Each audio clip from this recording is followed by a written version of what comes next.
ദൈവത്തിന്റെ അതിപരിശുദ്ധ നാമം വാഴ്ത്തപ്പെടുമാറാകട്ടെ. ഇന്ന് നിങ്ങളുടെ മധ്യത്തിലായിരിപ്പതക്കവണ ദൈവത്തിന്റെ ആത്മാവ് എൻ്റെ ജീവിതത്തിൽ നൽകപ്പെട്ടിരിക്കുന്ന നല്ല അവസരത്തിന് ഓർത്ത് ഞാൻ ദൈവത്തെ സ്തോത്രം ചെയ്യുകയാണ്. ഇന്നത്തെ എൻ്റെ ചിന്താ വിഷയം ആരാധന സമയങ്ങളിൽ അച്ചടക്കം പാലിക്കുക ഇല്ല എങ്കിൽ എന്തു സംഭവിക്കും എന്നതിനെ കുറിച്ച് ചില വാക്യങ്ങൾ നിങ്ങളുടെ മുമ്പിൽ പറഞ്ഞ് തെളിയിക്കുവാനായിട്ട് കർത്താവിൽ താല്പര്യപ്പെടുകയാണ്.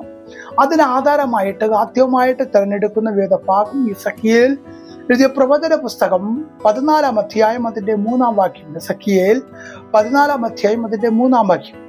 മനുഷ്യപുത്ര, ഈ പുരുഷന്മാർ തങ്ങളുടെ വിഗ്രഹങ്ങളെ ഹൃദയത്തിൽ സ്മരിച്ച് തങ്ങളുടെ അകൃത്യം ഹേതു തങ്ങളുടെ മുമ്പിൽ വെച്ചിരിക്കുന്നു. അവർ ചോദിച്ചാൽ ഞാൻ ഉത്തരമരുളുമോ? അവിടെ പറയുന്ന ഒരു ഭാഗം, അവരുടെ ഹൃദയങ്ങളിൽ പല ചിന്തകളെയും അവർ സൂക്ഷിച്ചു വച്ചിരിക്കുകയാണ്. അവരുടെ ഹൃദയങ്ങൾ സ്വസ്ഥമല്ല, അവരുടെ ഹൃദയങ്ങൾ ദൈവത്തിന്റെ സന്നിധിയിലല്ല.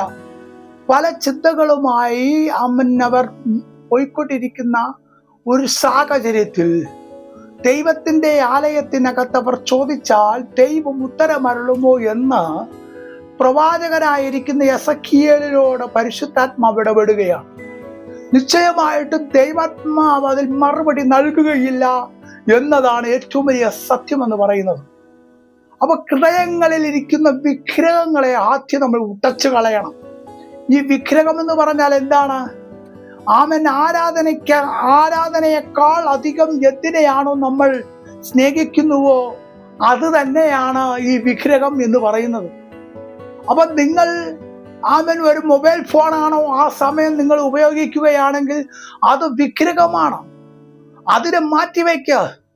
ഇല്ല, മറ്റൊരു നിലവാരങ്ങളിലുള്ള ചിന്തയാണോ, വീട്ടിലുള്ള ചിന്തയാണോ, മക്കളെ കുറിച്ചാണോ, ഭാര്യയെ കുറിച്ചാണോ, അല്ലെങ്കിൽ ജോലിയെ കുറിച്ചാണോ, എന്ത് കാര്യമാണോ ആരാധിക്കുന്ന സമയങ്ങളിൽ നിന്റെ ഹൃദയത്തിനകത്ത് വരുന്ന ചിന്ത അത് തന്നെയാണ് ആരാധനയ്ക്ക് തടസ്സമായ, നന്മയ്ക്ക് തടസ്സമായ, നിന്റെ ജീവിതത്തിനകത്ത് പോരാടുന്ന വിഗ്രഹം.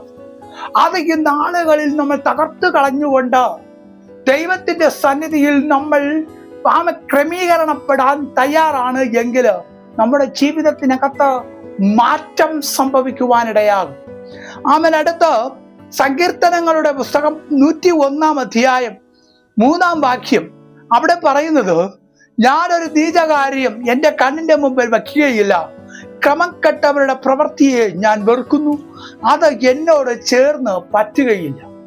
ഇവിടെ വേദപുസ്തകത്തിൽ വായിക്കുമ്പോൾ സങ്കീർത്തനക്കാരനായിരിക്കുന്ന അഭിഷിക്തൻ താൻ ദൈവത്തിന്റെ സന്നിധിയിൽ പ്രാർത്ഥിക്കുമ്പോൾ പരിശുദ്ധാത്മാവ് തന്നോട് ഇടപെടുന്ന ഒരു ഭാഗമാണ്, ഞാനൊരു നീചകാര്യം എൻ്റെ കണ്ണിന്റെ മുമ്പിൽ വെക്കത്തില്ല.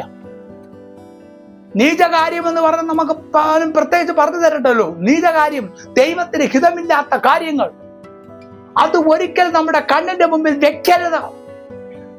ക്രമം കെട്ടവരുടെ പ്രവൃത്തി എന്ന് പറഞ്ഞാൽ ഒരിക്കലും ക്രമീകരിക്കുവാൻ കഴിയാത്തവരുടെ, ഒരിക്കലും ക്രമമായി നിൽക്കുവാൻ സാമൻ കഴിയാത്തവരുടെ, അതിനോട് മനസ്സ് കാണിക്കാത്തവരുടെ പ്രവൃത്തികളെ ദൈവം വെറുക്കുന്നു എന്നും അവരുടെ പ്രയത്നത്തിൽ ദൈവത്തിന്റെ പ്രസാദം വെളിപ്പെടുകയില്ല എന്നുള്ള കാര്യം നമ്മൾ മറന്നു പോകരുത്. ഇന്ന് പല ആലയങ്ങൾക്കകത്തും ക്രമം കെട്ട പ്രവർത്തികൾ നടന്നുകൊണ്ടിരിക്കുകയാണ്. ഈ ക്രമക്കേടെന്ന് പറഞ്ഞാൽ എല്ലാത്തിനും ഒരു നിശ്ചിതമായ ഒരു ടൈമും ഒരു ക്രമീകരണങ്ങളുണ്ട്. ആ ക്രമീകരണങ്ങൾക്കനുസരിച്ച് മുമ്പോട്ട് പോകാൻ നമ്മൾ തയ്യാറാകുന്നില്ല എങ്കിൽ ദൈവം എങ്ങനെ നമുക്ക് വേണ്ടി തക്ക സമയത്തിൽ പ്രവർത്തിക്കും എന്നുള്ള കാര്യം ചിന്തിക്കുക. നാം ദൈവത്തിന്റെ സന്നിധിയിൽ ക്രമക്കേട് കാണിക്കുമ്പോൾ ദൈവത്തിന്റെ പ്രവൃത്തിയും തക്ക സമയങ്ങളിൽ നമ്മുടെ ജീവിതത്തിൽ വെളിപ്പെടുന്നതിന് തടസ്സമായിക്കൊണ്ടിരിക്കുകയാണ്. അതുകൊണ്ടാണ് ബൈബിൾ പറയുന്ന ക്രമം കെട്ടവരുടെ പ്രവൃത്തിയെ ഞാൻ വെറുക്കുന്നു എന്നും. അടുത്തത് താഴോട്ട് വായിക്കുമ്പോൾ മത്തായി സുവിശേഷം 9-ാം അധ്യായം അതിന്റെ 43-ാം വാക്യം വായിക്കുമ്പോൾ അവിടെ പറയുന്നത്, നിന്റെ കൈ നിനക്ക് ഇടർച്ച വരുത്തിയാൽ അതിനെ വെട്ടിക്കളയുക. Price the Lord. താഴോട്ട് വായിക്കുമ്പോൾ ഒത്തിരി ഭാഗങ്ങൾ അവിടെ കാണുവാനായിട്ട് കഴിയുന്നു. നിന്റെ കണ്ണ്, നിന്റെ കാല് ഇടർച്ച വരുത്തുകയാണെങ്കിൽ വെട്ട്. ഒരു എക്സ്ക്യൂസ് അവിടെ വെക്കുന്നില്ല കേട്ടോ.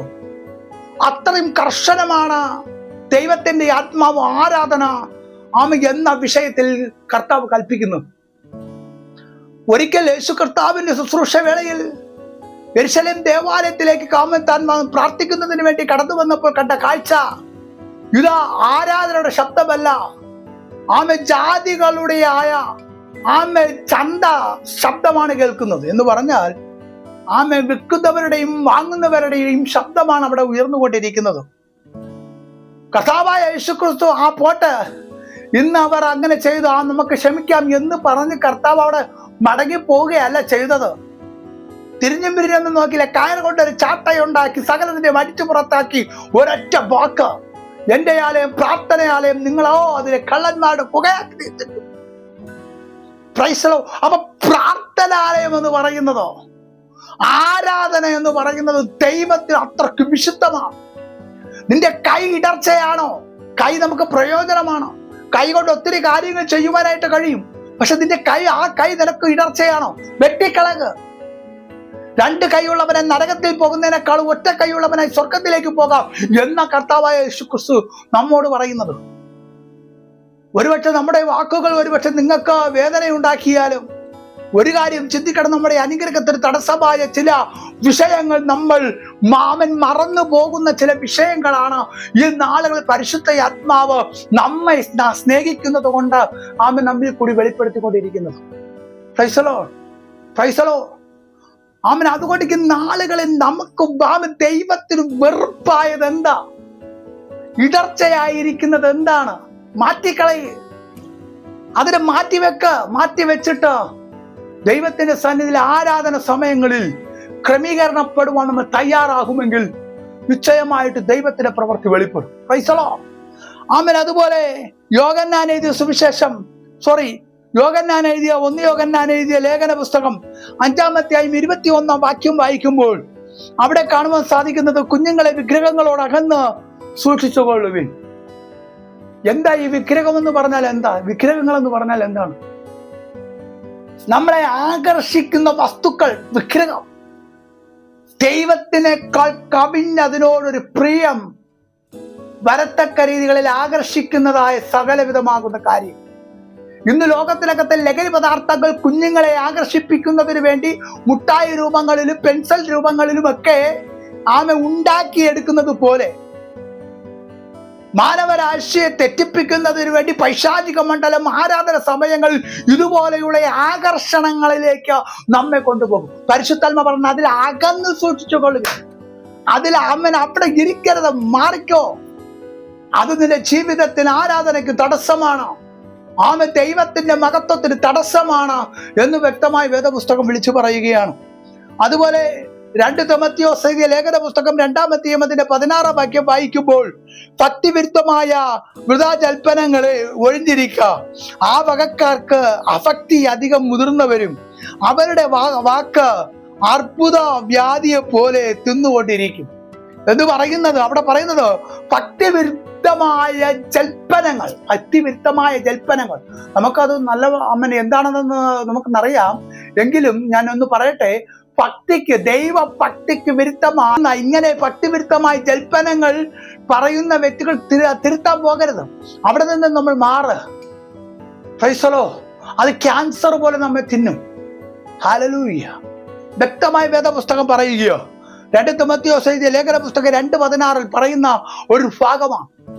അതുപോലെ തന്നെ 2 തിമോഥെയോസ് എഴുതിയ ലേഖന പുസ്തകം 3-ാം അധ്യായം അതിന്റെ 2-ാം വാക്യത്തിൽ വായിക്കുമ്പോൾ കാണുവാൻ സാധിക്കുന്നത്, മനുഷ്യർ സ്വസ്നേഹികളും ദ്രവ്യാഗ്രഹികളും വമ്പ് പറയുന്നവരും അഹങ്കാരികളും ദൂഷണക്കാരും അമ്മയപ്പന്മാരെ അനുസരിക്കാത്തവരും അശുദ്ധരും എന്ന് ഒത്തിരി കാര്യങ്ങൾ താഴോട്ട് വായിക്കുമ്പോൾ കാണുവാൻ സാധിക്കും.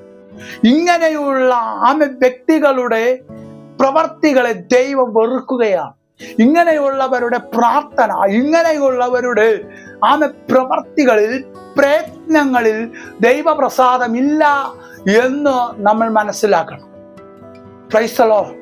അതുകൊണ്ട് ഞാൻ ആരംഭം മുതൽ ചില ഭാഗങ്ങൾ വെളിപ്പെടുത്തിയതുപോലെ എസെക്കിയേലിന്റെ പ്രവചന പുസ്തകത്തിൽ പറയുന്നത് പോലെ ഇവർ എന്നോട് ചോദിച്ചാൽ ഞാൻ എങ്ങനെ ഉത്തരം അരുളും? അതാ ദൈവത്തിന്റെ വചനം വ്യക്തമായി പറയുന്നത്. അവിടെ പറയുന്നത് അവർ ചോദിച്ചാൽ ഞാൻ ഉത്തരം അരുളുമോ? അവൻ അങ്ങനെ പറയണമെങ്കിൽ നമ്മളൊരു കാര്യം മനസ്സിലാക്കണം. ദൈവം അത്രത്തോളം നമ്മുടെ പ്രാർത്ഥന കേൾക്കാൻ ഇഷ്ടപ്പെടുകയാണ്, നമ്മുടെ ആരാധന കാണുവാൻ ഇഷ്ടപ്പെടുകയാണ്. ഇന്ന് പലരും ഒരു പക്ഷക്കാർ ആരാധിക്കുമ്പോൾ മറ്റു പക്ഷക്കാർ മിണ്ടാതിരിക്കുന്ന ഒരു അനുഭവത്തിലാണ്. അങ്ങോട്ടും ഇങ്ങോട്ടും അശ്രദ്ധയോടുകൂടെ ഇരിക്കുന്ന അനുഭവത്താണ്. എന്നിട്ട് പറയുന്നത് എന്താണ്? എനിക്കൊരു വിടുതലുമില്ല, എനിക്ക് ദൈവസാന്നിധ്യം അനുഭവിക്കുവാൻ കഴിയുന്നില്ല, എനിക്ക് ഒരു കാര്യം നടക്കത്തില്ല. എങ്ങനെ നടക്കാനാ? നമ്മുടെ ജീവിതത്തിനകത്ത് ദൈവത്തിന്റെ സന്നിധിയിൽ ഇരിക്കുമ്പോൾ ഭയഭക്തിയോടെ ഇരിക്കാൻ നമ്മൾ ആരും തയ്യാറാവുന്നില്ല. Price the Lord. ഇന്ന് മൊബൈൽ ഫോണുകളാണ് ഇന്ന് പലർക്കും ആരാധന സ്ഥലങ്ങളിൽ ഡിസ്റ്റർബ് ആയിക്കൊണ്ടിരിക്കുന്നത്. ഈ മൊബൈൽ ഫോൺ കണ്ടുപിടിക്കുന്നതിന് മുമ്പില് പരിചയപ്പെട്ടതിനേക്കാൾ വളരെ കുറവായ ആൾക്കാരെയാണ് ഇന്ന് നമ്മൾ പരിചയപ്പെടുന്നത്. പക്ഷെ മൊബൈൽ ഫോൺ ഇല്ലാത്ത സമയങ്ങളിൽ വിളിക്കാത്ത വ്യക്തികൾ ഇന്ന് മൊബൈൽ ഫോൺ വന്നപ്പോൾ ഭയങ്കരമായിട്ട് വിളിക്കുകയാണ്. അതുകൊണ്ട് പള്ളിക്കകത്തിരിക്കുവാൻ, ആരാധന സമയങ്ങളിൽ അല്പനേരം ഇരിക്കുവാനായിട്ട് അവർക്ക് കഴിയുന്നില്ല.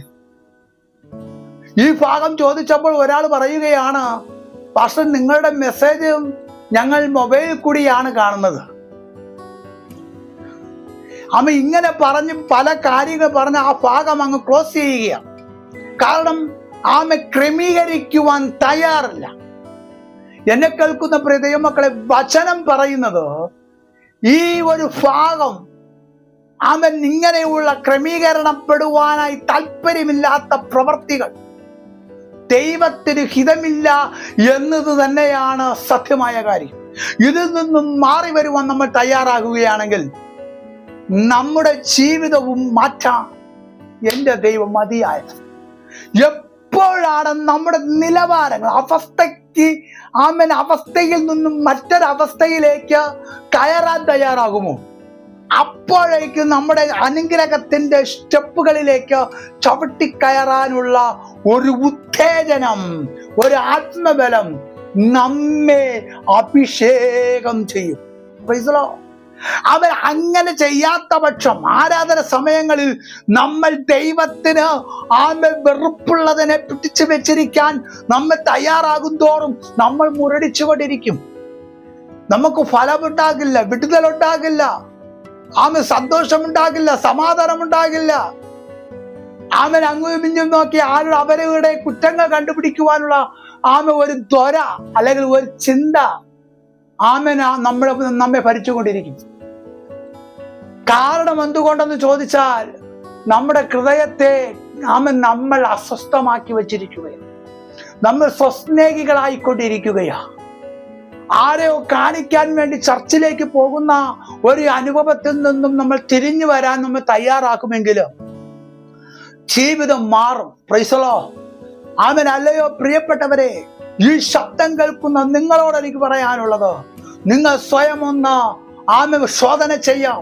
ഞാൻ ആരാധന സമയങ്ങളിൽ ക്രമീകരിക്കപ്പെട്ടവനാണോ? ആരാധന സമയങ്ങളിൽ എനിക്ക് ഇടർച്ചയായി യാതൊരു അനുഭവങ്ങൾ ഉണ്ടോ എന്ന് പരിശോധിച്ച് അതിൽ നിന്നും ക്രമീകരണം ചെയ്യുവാൻ നമ്മൾ തയ്യാറാകുമെങ്കിൽ നമ്മുടെ ജീവിതത്തിനകത്ത് ഒരു വിടുതൽ ഉണ്ടാകും. ഒരു വിടുതൽ. Price the Lord. ഈ നാളുകളിൽ ഒരു അനുഭവത്തിലേക്ക് നമ്മൾ കയറി വരുവാനായിട്ട് താല്പര്യപ്പെടണം. ഹല്ലേലൂയ. ഇന്ന് പല കുടുംബങ്ങളിൽ സ്വസ്ഥതയില്ലാത്ത ഒരു കാര്യം നമ്മൾ ആഗ്രഹിച്ചത് ലഭിക്കാതെ വരുമ്പോൾ അതിനോടുള്ള നീരസം നമ്മുടെ മനസ്സിനെ വല്ലാതെ കുലുക്കിക്കൊണ്ടിരിക്കും. എന്തൊക്കെ ചിന്തിച്ചാലും ആ നീരസം നമ്മളെ വേട്ടയാടിക്കൊണ്ടിരിക്കും. ആ ചിന്ത വേട്ടയാടിക്കൊണ്ടിരിക്കും. നമ്മുടെ ഹൃദയം അസ്വസ്ഥനാകും. നമ്മുടെ ഹൃദയം വീണ്ടും ഭയത്തിലേക്ക് മാറും. ഇനി എന്തു ചെയ്യും എന്നുള്ള ചിന്തയിലേക്ക് പോകും. കാരണം നമ്മുടെ ചിന്ത കിടക്കുന്നത് വേറൊരു തലത്തിലാണ്. പരിശുദ്ധാത്മ പറയുന്ന ആ തലം വിട്.